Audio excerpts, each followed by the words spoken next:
Bible, sa mamatay sa mabuhay, kay Kristo tayo. Tapos kayong dalawang kamay sa mamatay sa mabuhay, kaya sila'y tayo. Palakpan natin yung Panginoon natin. Alam niyo po, ang kamatayan po ay hindi kabiguan sa mga Kristiyano. Sabi ng Bible, ang kamatayan, mga kapatid, ay isang tagumpay at pasimula sa pagpasok sa buhay na walang hanggan. At ang iniwala, mga kapatid, sa ating mga panalangin, sa ating kapatid, noon si Song Argon ay alam niyo po yung ating mga panalangin sa Panginoon.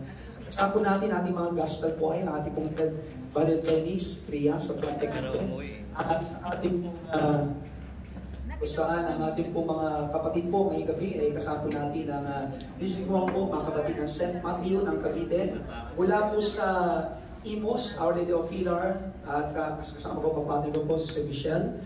At mula rin po sa Bacoor, si Brother Mor at Sister Sol, and then sa Molino po, Brother Matt, and si Sister Ann, mga kapatid. Tayo lahat ay tumayo at tayong lahat ay sasamba sa Panginoon.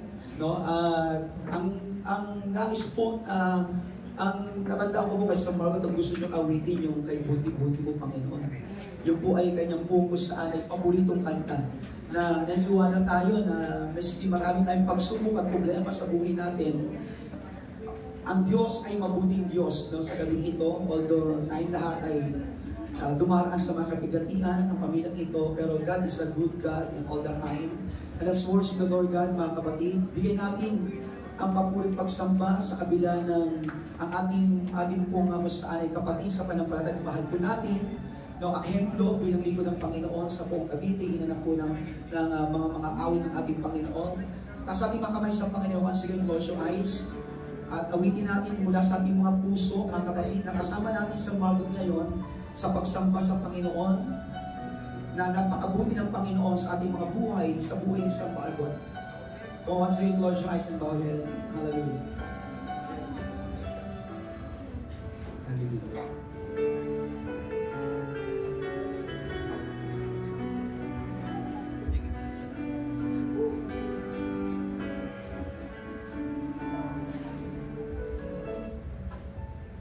Buti-buti mo, Panginoon,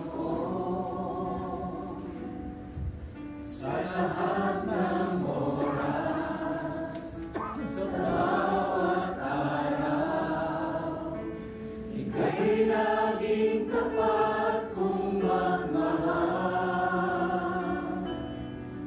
Ang iyong awa ay magpawalang hanggan.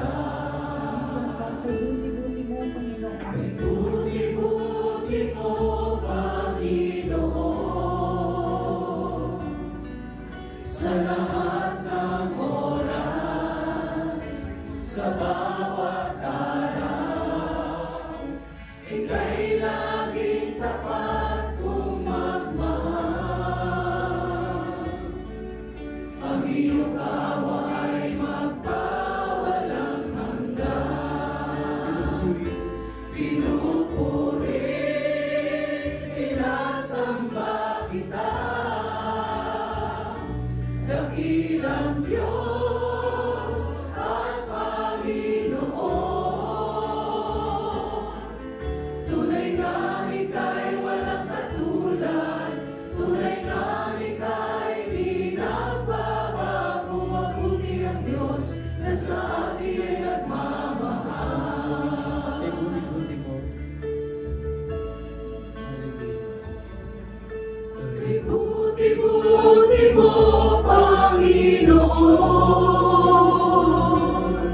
sa lahat ng oras, sa bawat araw, ika'y laging tapat kong magmahal.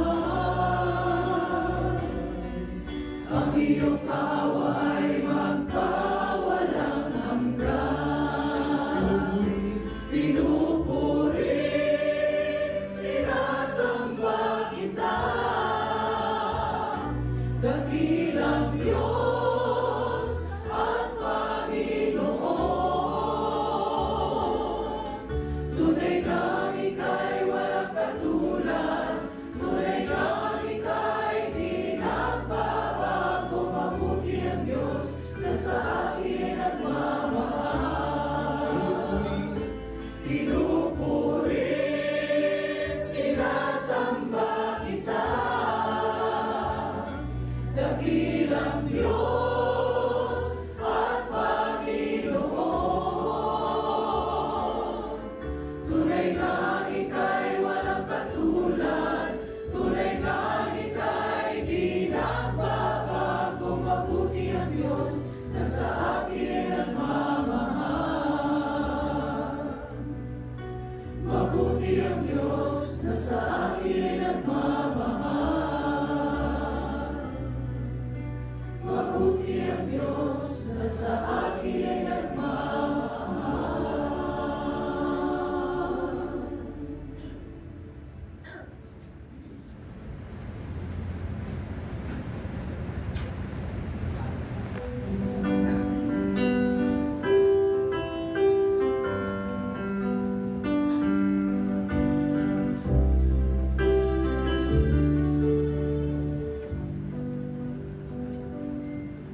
Pwede na po muna kayo mag-sipot ng mga kapatid. Magandang gabi po. At sa pangalan po ng pamayaran po ng El Shaddai, ng pamilya ng El Shaddai, at sa education po muna ng Brother Rafi, at sa pamunan po ng Cavite, kami po ay nakikiramay sa pagkakit ng Sir Marco.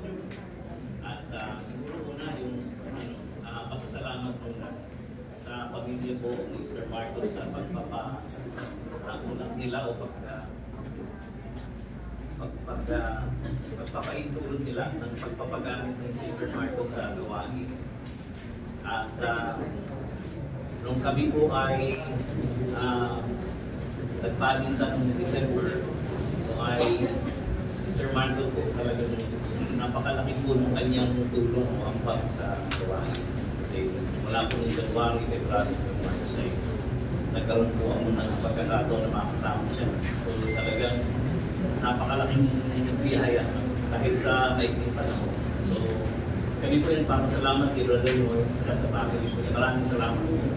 Alam naman po natin na hindi po nasayang yung pagpapagamit po ng ating po kapatid Sir Marco, lalo sa music ministry na talagang panahon na kung saan ay ang mga awit po ng Cavite ay talagang sa ilalim po ng kanyang pamumuhay.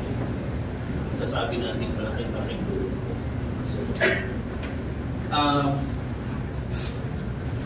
mayroon lamang po akong babasahin at ito po ay sa dako po ng sulat po ni San Pablo sa mga taga-Roma, Kabanatang 8, talatang 23. Ang sabi po dito, not only so, but we ourselves of first fruits of the Spirit, growing inwardly as we wait eagerly for our adoption to sonship, the redemption of our bodies. At hindi lamang ang isang nilikha, kundi tayo na tumanggap sa Espiritu bilang unang kaloob mula sa Diyos, ay dumaraing din habang hinihintay natin ang paghahayag ng ating pagiging mga anak ng Diyos at ang pagpapalayag sa ating mga katawan. Sa pananampalatayang Katoliko Kristiyano po ang isang pangako po na kung saan ay pwede po natin paghawakan di lamang sa buhay nito maging sa buhay na darating ay ang pangako po ng muling pagkabuhay. Sa 1 Corinthians 15, sa tatlong bahagi po doon ay inihayag yung katotohanan po ng muling pagkabuhay at yung muling pagkabuhay ng patay at yung pagbabago ng katawan. The resurrection of Christ, the resurrection of the dead, and